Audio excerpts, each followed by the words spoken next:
In this video, we're going to look at doing a basic character walk cycle. We have a rigged character where things have been separated out so that we're able to work with it, and we're going to start to understand how we can use this rig and build our walk cycle animation, because this is one of those foundational movement skills that's necessary to gain proficiency with so that you can do more complex animations. So with that, let's go into a clean file and start walking.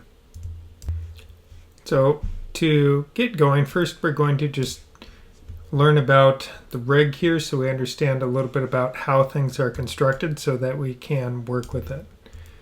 So the rig is set up that we have the head, and we have the hair, so we can see that. If I go up one with B, that selects the headmaster peg, and we look up B one more time from there, and that now chooses the head and neck. So we can see, that is the head and neck. Now, every body part has its own peg, and then a few things that are built together.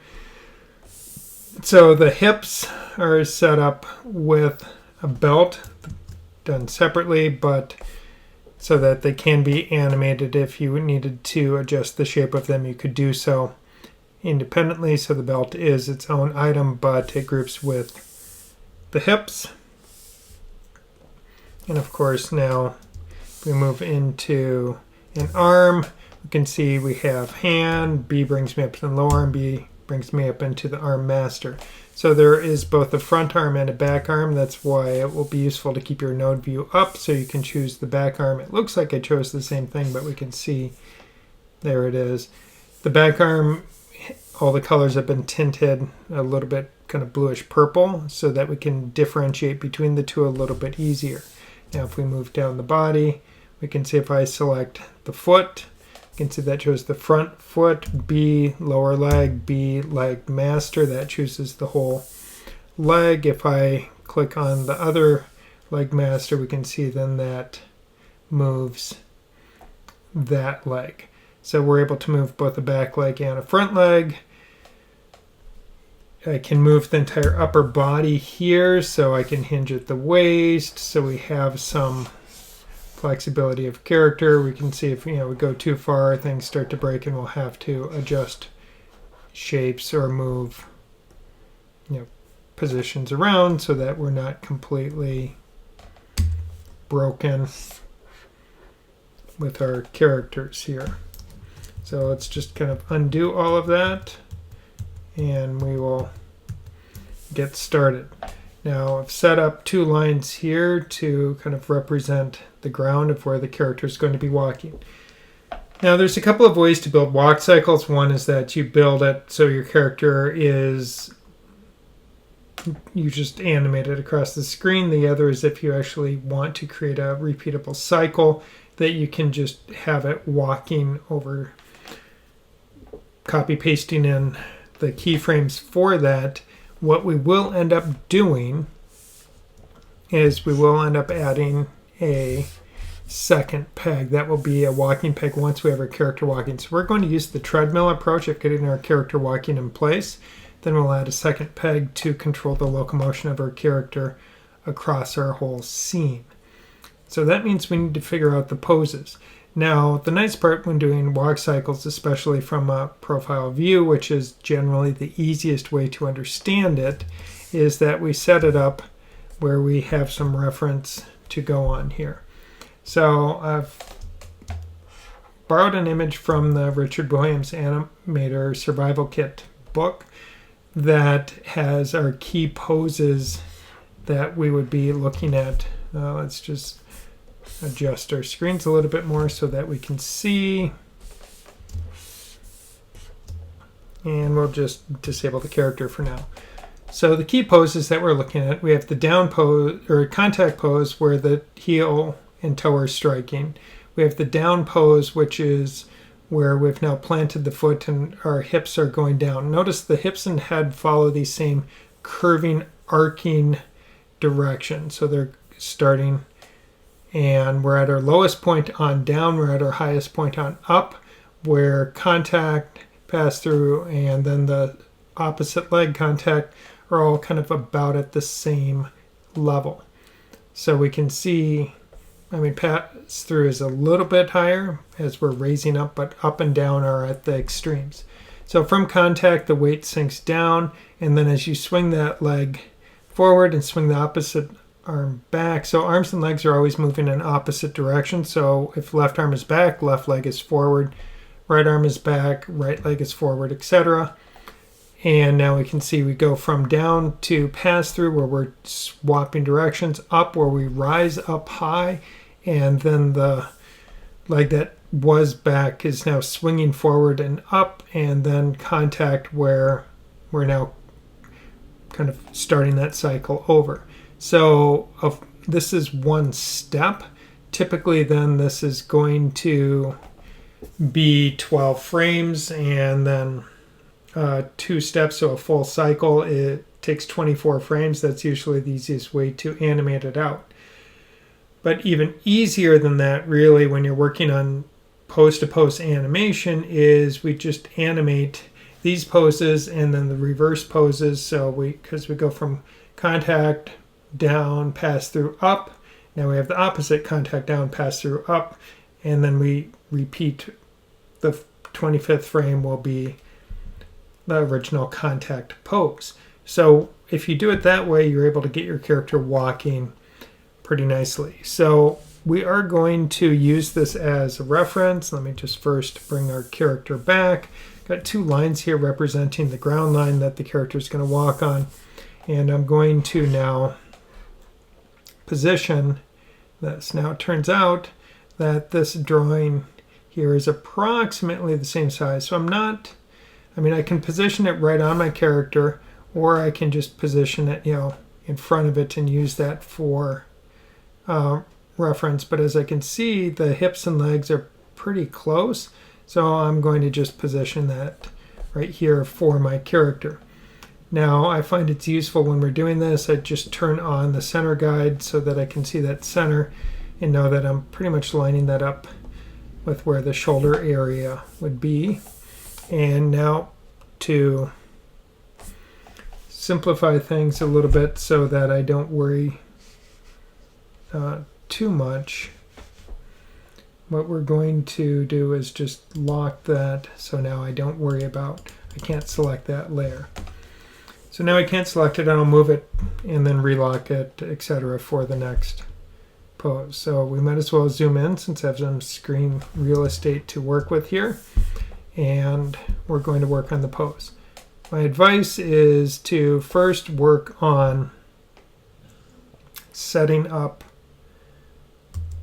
oh, I don't want the hips, I want the leg, but setting up the legs and get the legs working first, and then after that work on arms and head. So you're kind of working with the big forms first, and then you're simplifying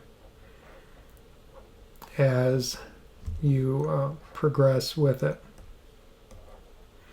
Now our character doesn't have any deformers built into it. It's a simple rig.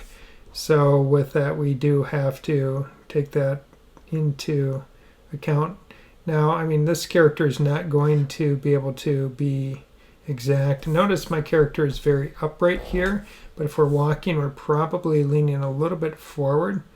So I'm going to just give the torso a little pitch here. But first, we're just going to work on setting up some of the legs. Now, if I wanted to, I could do deformation, so I could stretch and pull the different parts, but I'm first going to go through and try and do some basic poses this way without that, and then you'll see how we might, oh look, our character disappeared. So the first thing I of course want to do, select end of time, hit F5 to extend it out. Now when I get to the next frame for the next pose, this is where I really need to hit F6 in the timeline or add the keyframe button to make sure that we are getting that next keyframe. So 2 options. I can move my reference layer, or I can move my whole character and then reposition it later. So I am going to unlock my reference layer, and then we are going to move it. So I'm paying attention really to kind of where I see hips happening. And I don't think I really need to lock it. And just be careful where I click. Like that.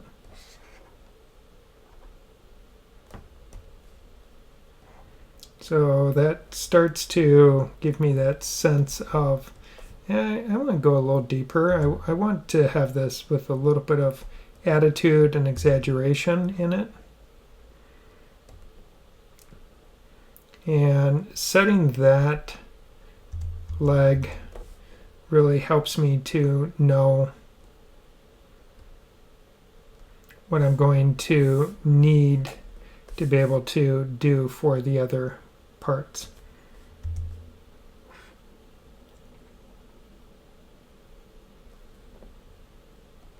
And this is where it's really nice if you do have, don't want to do that. If you do have deformers on your rig, you can certainly work with those. I want to do just a little bit more torso lean. Eventually we'll go back and we'll work the arms, and then we'll work the head. But it's really, you can see how we're starting to line that character up. Now I'll go grab my reference image once more, start sliding it.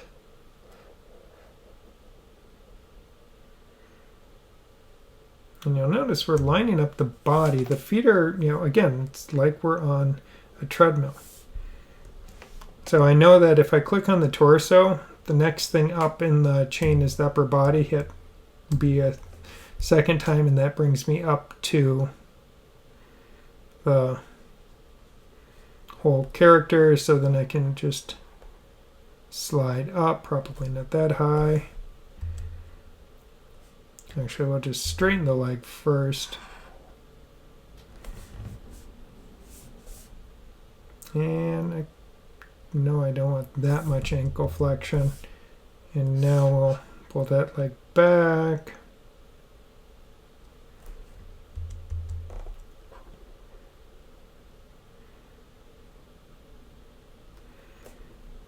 Because now this is the pass-through. So this is where we're doing that transition between which leg is in front, which leg is behind. So now, and I just forgot to advance to my next frame. So let's just undo a few of these things. It's not uncommon that when you're doing this that you will forget to do that. So now let's go to this frame and hit F6. F6 that one, and go here, and I'm just going to put that back. Then we go to this frame. Let's try that again. So we know that we can mostly straighten that leg, pull that foot.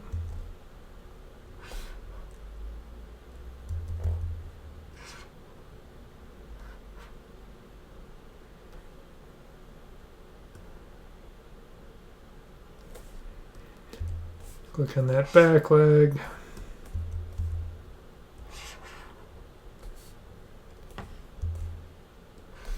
Rotate it. Now, a lot of the walk, as you are going to be doing walks, it really is it's about trying to, how do you create that kind of style of motion for your character, your rig? How do you put attitude into it? Are they shaking their head? Are they rotating, twisting the shoulders at all? So part of this right now, I'm just doing really straight movements. And maybe what we want is to be sliding legs back and forth. So when I'm at this pose here and this leg is coming forward, maybe what we want is a little bit of forward on it with the leg. And now maybe this leg is sliding back. So we've transitioned that, and we'll really start to do that a little bit more with the shoulders and arms. So now if I move to this next keyframe, I'm inserting F6 first. So this is now the highest frame. This is where we're reaching our maximum height. So as you can see, it's useful to have a guide when you're doing this, whether you use. So I'm using just the basic Williams guide, but as you start to master what you want for a walk cycle, what you really should do is have a sketch layer that you sketch first based on your particular character, and then you fit your cutout rig to that, which is different than just moving the parts.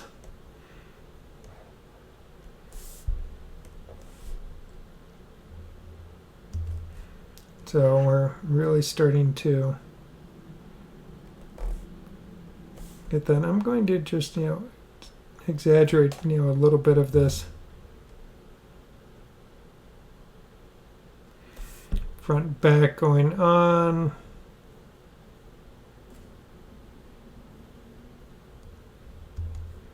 And I do know that when I'm at this high point, so we can see how the character is starting to rise up. And then our last pose, this next pose, is going to be an additional contact pose.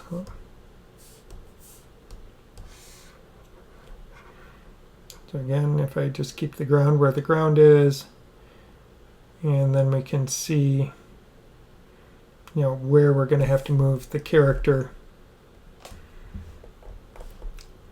for the next part. So I can pull that down a little bit, pull that out, rotate that foot up for the heel strike. Let's rotate and bend that. Now we can pull our whole character down, and it looks like that really does start to align things pretty nicely. Now, if I slow my frame rate down to 8, because eventually I'll probably stretch these out. So these are, every third frame. So 1, 4, 7, 10. And we keep doing that. So now if we're here, we'll just put in a stop. And now play. Now we're only kind of doing one step. As we can see, leg goes down, back, other one forward, reaches out. So now what we want to do is we want to repeat this process, but with the other legs. So to do that, again, go over and F6, F6, grab background, and now we work once more on our down frame. So working on the down frame, Going to bend this leg a little bit more.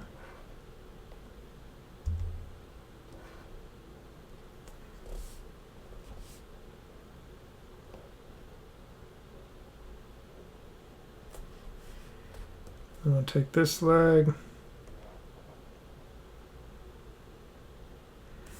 bend it. So the proportions of my character are not identical to this reference, so we're not able to line things up exactly, and that's okay.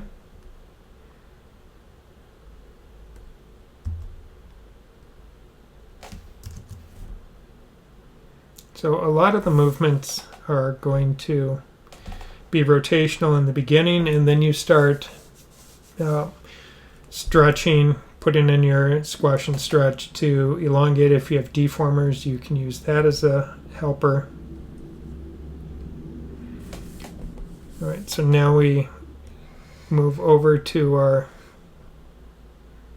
pass through. So again, it's contact down, pass through up, and then we finish with the opposite contact. So now I know that this leg here is going to need to mostly straighten.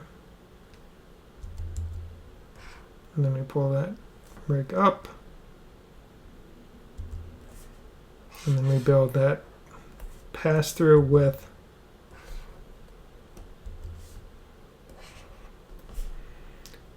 this front leg.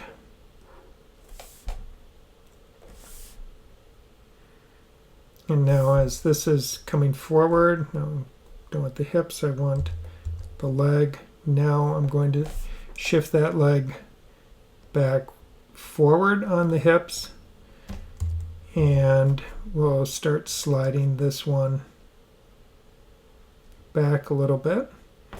So we're kind of doing a hip shift, and we do have, it looks like on one of these, if we get weird things happening between frames so our poses don't match, chances are I forgot to hit F6 on it. So then when I moved it for the next drawing, let's make sure, boom, there, up, contact, down, and then up, or pass through. Now we'll click over here, F6, F6, move the drawing over again. Really, it's about lining up with the hips.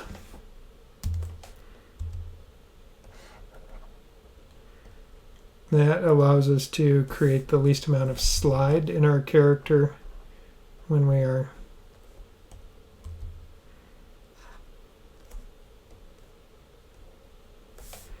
trying to line it up.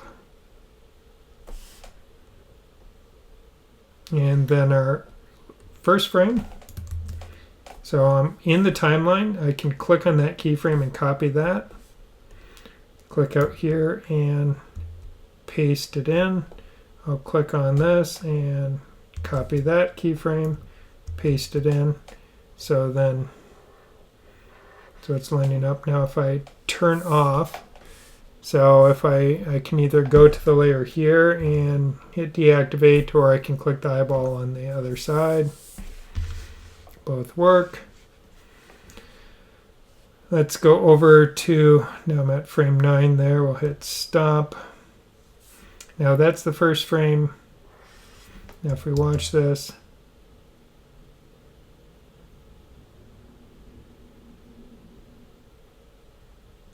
it's not super smooth yet because we don't have a lot of other motions going, but it does start to give you a better sense of what is happening. Now, what I'm going to do is I am going to move these keyframes out.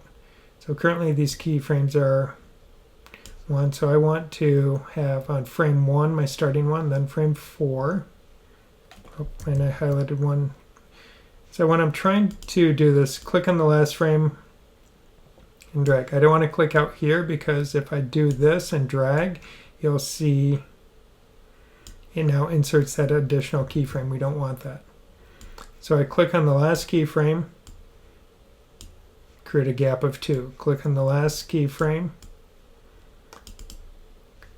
create a gap of 2. Last keyframe, create a gap of 2. And this is where using the tweening can be really handy in terms of helping us to get those in-between poses without having to manually go through all of that work.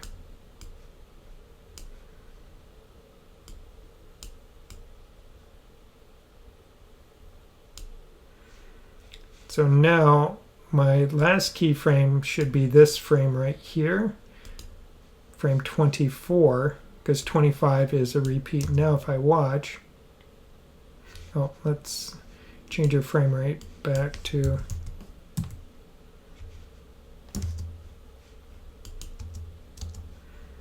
can't change it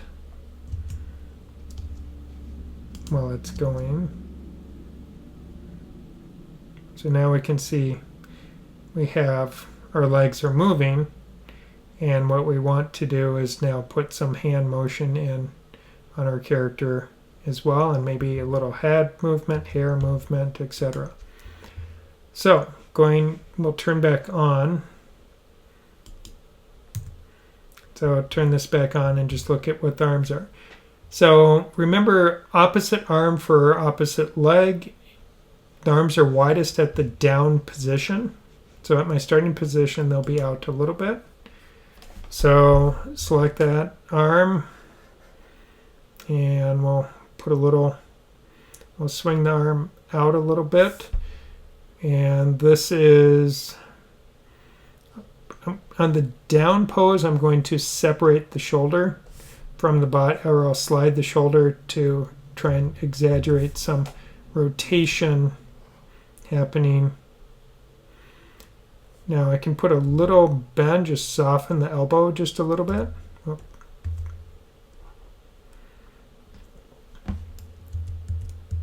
So now when I move to that next pose, this is where I really will pull the arm out, and I'm going to slide that shoulder back.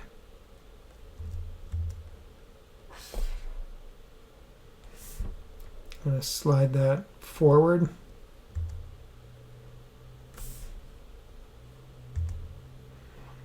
And a little bit of bend in the elbow really does help it to stay normal. Now, with this, the arms are pretty much at the body because, again, we're at pass-through. So if the arm was back, now it's going to go forward. And if I can't reach that other arm, I can go back to here. So I click on it, B, selected the whole arm. Now I go here, it's still selected, so now I can move it. This one is going to be going, just making sure I had a little bend in the arm. It's going to be going back, and this is going to be going forward. So at this pose, we shifted the shoulders. Now we're back to centered. And now here, this arm is going to be shifting a little bit forward, a little bend. You can snag a finger down there to get this arm. We'll pull that arm back a little bit.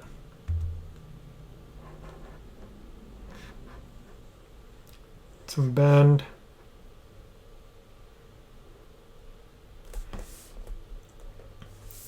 And now here, rotating forward for the contact. Oh.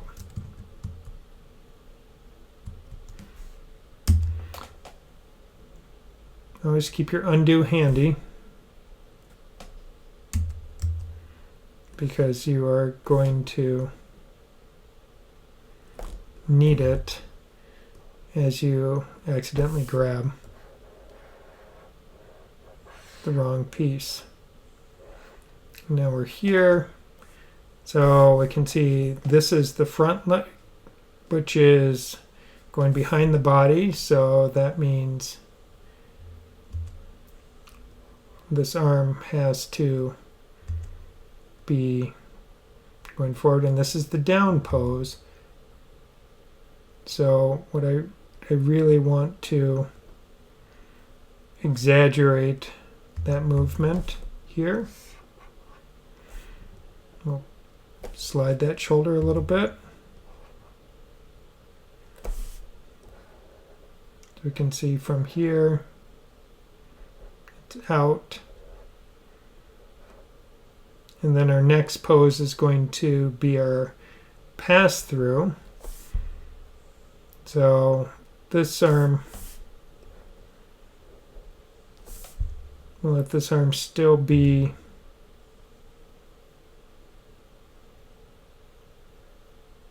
I'll pull it back. Oh, don't want to break the elbow. I thought I had chose more.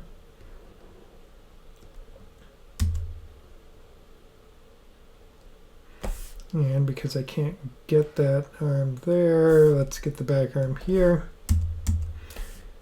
So now when I go to that next pose,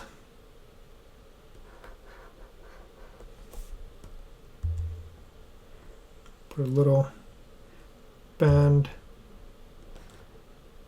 pull that down just a little bit, and now this one. So again, the high leg is the front leg.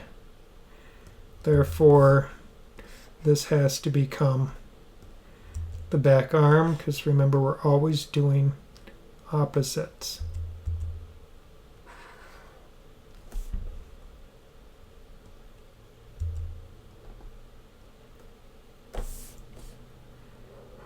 And then the final pose, which I'm going to go back and just, since I already have the arms here, well, over the timeline, not over the camera view, on the timeline, select this keyframe, copy it, go to that final pose, and now paste, and now that puts those arms in, and now we can see it's moving. So you can see how the head goes up and down. So we're at pass through, down. At this point, I'm going to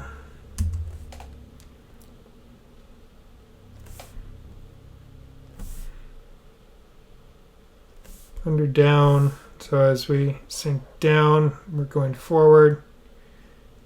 And then as we're doing our pass through, and then up, I already put a little bend back there. Contact, down. We'll rotate it back down. And you can see how if I leave a part highlighted, I can very easily get to it for, whatever, across that range. So now if I select the head and hair and neck, if I'm here, down, got a little tilt with the head already. Now as we start coming up, I'm going to tilt that a little forward, and now on my up position, this is where I'm going to really rotate that up, and then this is my other up position, so we'll really rotate that up. So we're getting a little bit of head movement. Just moving the torso adds in that head movement as well.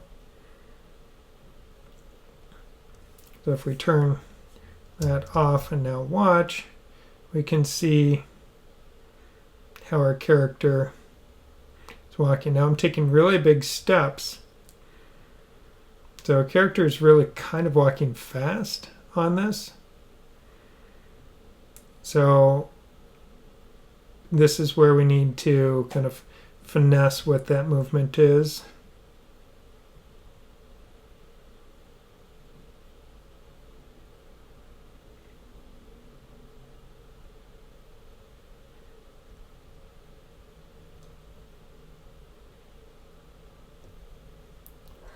So we're here.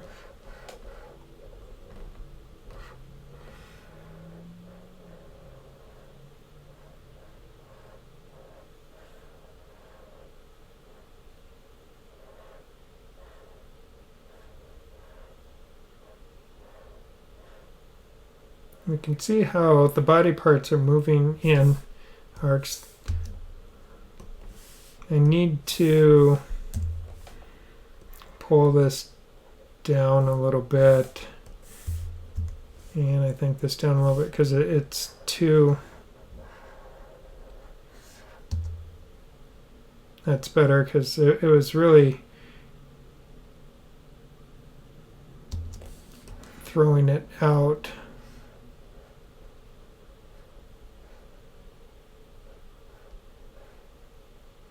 And this is too high up here, so it almost breaks the elbow. So the arm goes. So from the up, so I go to contact, down, pass through.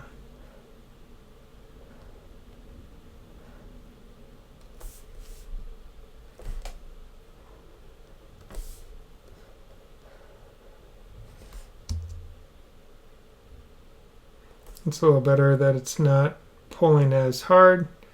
So you can see we're now able to get the motion. Now, how much motion? I mean, if you want to change it so that you're getting more side-to-side motion, then we're going to do more sliding of the arms and the legs. So if we treat pass through, right here is where everything should be mostly in alignment. Now here on down,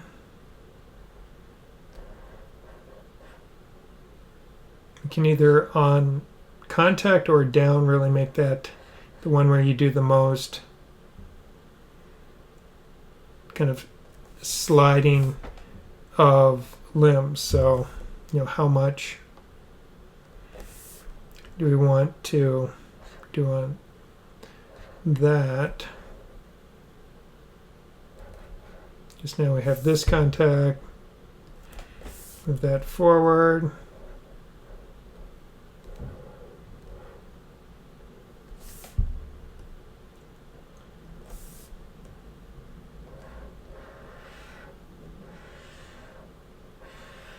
And then we look at what's going on with the legs. All right. So I'm going to call that good for now. And the next thing I want to do is to enable my character to migrate across the stage. So if I want to take this character and go across the stage, what we need is we need an additional peg, a scene peg. So right now I have my character master peg, which allows me to scale and rotate and move the whole character. Now with that selected, now this character here, or this peg here, I'll just call this character walk peg. And what we can do is at frame 1, for that I can just simply hit F6 on the keyboard. And now if I go to frame 24,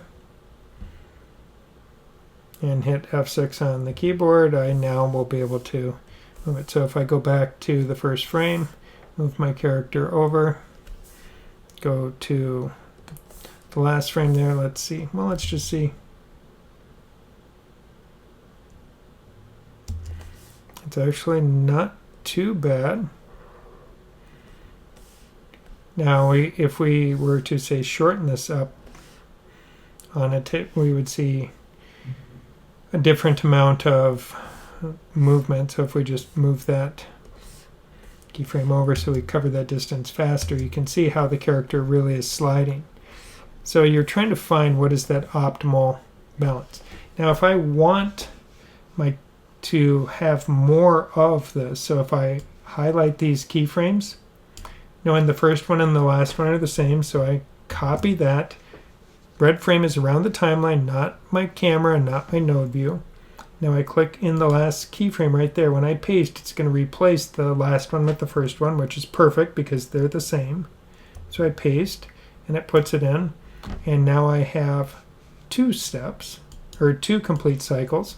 So now if I move that keyframe over, put my stop at frame 48 here. Now if we watch,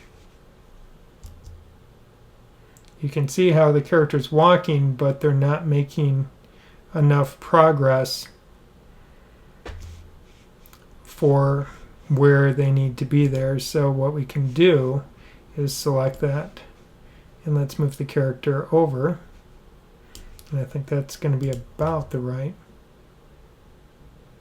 So it looks like the amount of distance I move the character versus how much I tween that peg, but that allows us to now animate the character without having to precisely align on each frame the steps and then realize, oh, this isn't working and now I need to only cover half the stage, not the whole stage. And the better way to animate our walk with the cutout character is to then have this walk peg on it.